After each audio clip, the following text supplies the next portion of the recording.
فکر مې کوو که پلانۍ پېښه راباندې راشي مړ به شمه، هغه پېښه راغله خو مړ نه شومه. فکر مې کوو که پلانی دوست راسره اړیکه پرې کړي مړ به شمه، هغه دوست راسره اړیکه پرې کړه او مړ نه شومه. فکر مې کوو که پلاني پوهنځي ته کامیاب نه شومه مړ به شمه، کامیاب نه شمه خو مړ هم نه شومه. فکر مې کوو که په پلاني شرکت کې زما مراکرت کړي او ما ونه نیسي زه به مړ شمه، هغه شرکت زه ونه نیولم خو مړ هم نه شومه. فکر مې کوو که له مور پلار خور یا تر ټولو نږدې دس نه پلانۍ خبره واورمه مړ به شمه، له هغوی ټوله مې واورېده خو مړ نه شومه. فکر مې کوو که بې پیسو شوم مړ به شمه، له هر وخت نه زیات بې پیسو شوم خو مړ نه شومه.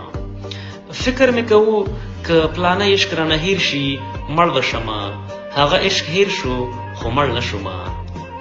له خبرو مو مطلب دا و د ژوند سختۍ تا نه وژني، بلکې ستا ریښې د اصالت په خاوره لا پیاوړې کوي. صبر وکړه ته به تک شین شي. السلام علیکم.